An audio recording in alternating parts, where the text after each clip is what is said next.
Hello প্রিয় কৃষক ভাইয়েরা, আজকে কিন্তু একটা বিস্তীর্ণ এলাকা জুড়ে তিলের একটা জমিতে চলে এসেছি। তো বন্ধুরা, আজকের ভিডিওর মূল বিষয় হচ্ছে তিলের জমিতে তিল চাষ করে তিলের বাম্পার ফলন পাওয়ার জন্য আপনারা কি কি পদক্ষেপ অবশ্যই অবলম্বন করবেন এবং আপনারা তিলের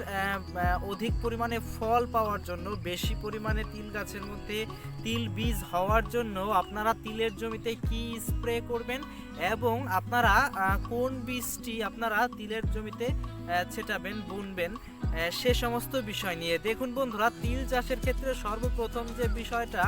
তিলের জমি যখন তৈরি করা হয় সে সময় ডিএপি সারের সাথে অবশ্যই কিন্তু বোরন এবং যে দস্তা সার রয়েছে 36% জিঙ্ক বা দস্তা সার, এই দুইটি জিনিস কিন্তু অবশ্যই আপনাদের ব্যবহার করতে হবে।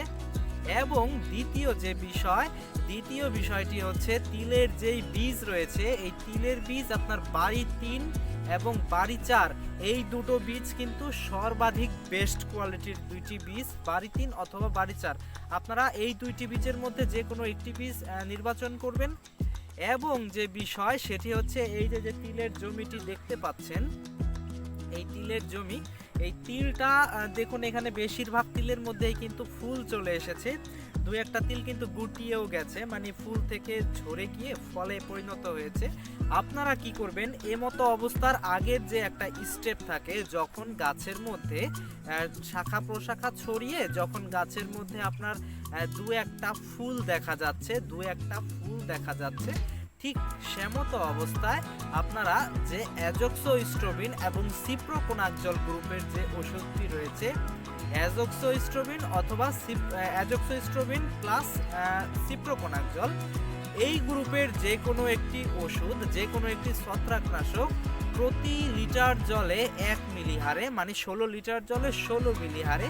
একত্রে গুলিয়ে আপনারা কি করবেন, 16 লিটার জলে 16 মিলি হারে গুলিয়ে আপনারা আনুমানিক 10 থেকে 12% জমি পরিমাণ স্প্রে দেবেন, 10 থেকে 12% জমি স্প্রে দেবেন মোটামুটি 16 লিটার জল দিয়ে। তো এভাবে যদি আপনারা স্প্রে দেন, এই ছত্রাকনাশকটি স্প্রে দিলে গাছের মধ্যে কিন্তু কোনো রকমের পচন আসবে না এবং গাছের কোনো ছত্রাকজনিত যে আক্রমণ থাকে সেগুলোও কিন্তু হবে না এবং গাছের মধ্যে প্রচুর পরিমাণে ফুল ফল আসবে। তো বন্ধুরা, এভাবে যদি আপনারা তিল চাষ করেন তাহলে কিন্তু তিলের মধ্যে বাম্পার ফলন পাবেন। প্রায় যে বিঘা রয়েছে, প্রতি বিঘা জমিতে, পাকা মাপের প্রতি বিঘা জমিতে আপনার 12 থেকে 14 মন, বললাম না 10 থেকে 12 মন তিল কিন্তু খুব ইজিলি আপনারা পেয়ে যাবেন। তো বন্ধুরা, এই ছিল আমাদের